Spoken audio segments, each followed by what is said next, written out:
Batas, naglabas na rin ng hinaing tungkol sa kasalukuyang issue ng Flip-Top at ni Apex patungkol sa sugal at pustahan sa liga. Sa pag-upload nga ni Apex ng kanyang kantang Tuldok, ay marami na ngang MC ang naglabas ng kanilang opinion patungkol sa issue na ito. Yung iba ay pinagtatanggol pa rin ang Flip-Top at ang iba naman ay neutral lang para makinig at intindihin ang dalawang magkabilang panig.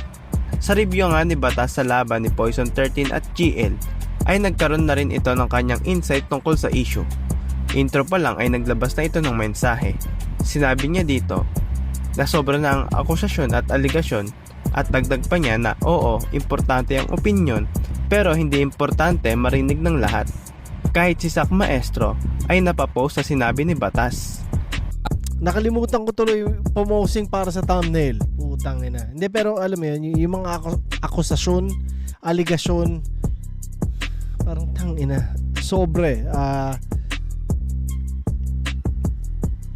Sinabi ko to, nakalimutan ko kung kailan, pero importante ang opinion, pero hindi importante marinig ng lahat.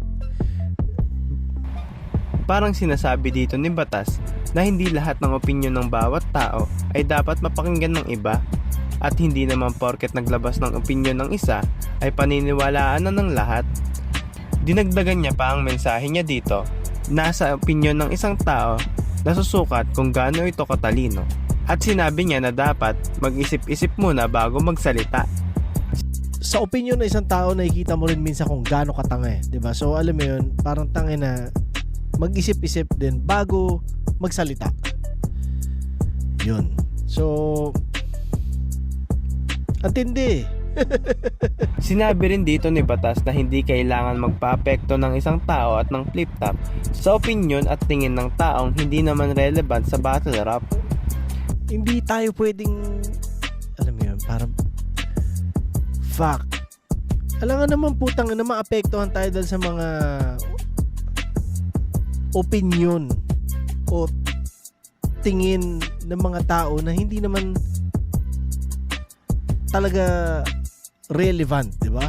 Alam mo 'yun, sa kunwari sa battle rap, lahat may opinion eh sa nangyayaring 'yun. Pero alam mo 'yun, kung lahat 'yang pakikinggan mo, hindi mo nga kilala yung 90% diyan.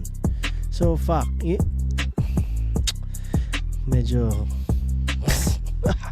tangina niyo. Klase. Nilinaw at sinabi niya rin dito na sobrang magkaiba ang gobyerno pagdating sa Flip-Top at battle rap. Kaya hindi dapat ito pinagkukumpara. Tas isa pa pare, hindi project ng gobyerno ng Flip-Top na lahat ng tao may karapatan dyan. Yeah. Wag nyo ikumpara sa pagiging vocal ng Flip-Top tungkol sa korupsyon. Na may nakita akong gano'n na parang fuck. Pinupunan nila yung korupsyon sa gobyerno, pero ganyan sila. Parang seryoso, ikukumpara nyo yung dalawang yun. Yeah, parang talaga bang alam mo, talaga ba nakikinig ka ng battle rap kung ganyan ka mag-isip, di ba? Parang sobra naman yung utang ina, wild. Yun yung nakakalungkot lang na parte ng Flip-Top eh. Yung gano'n eh. Yung kapag nagkakaroon ng ganyan, lumalabas pa rin talaga na parang tangina. Seryoso. Makikita nga natin sa comment section ni Batas na hati-hati ang mga nag-a-agree at disagree sa kanya. May nag-a-agree na tama ang sinabi ni Batas na dapat hindi na dinamay ni Apex ang liga. May mga nagsasabi rin na hipokrito si Batas dahil sabi sa comment ay makikita at maririnig nga sa video ng laban ni Apex at Goriong Palas na sumasali rin daw sa pustahan si Batas. Ayan. O dyan. Sa kaliwa tanong hurado, 3-2, advancing sa final. Magigay para kay Goriong Talas. Shoutout kay Apex.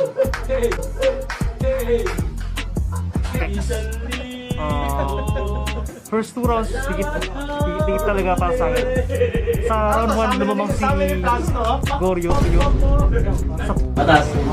Siguro naging mas natripan ko yung mga naging suntok ni Goryo.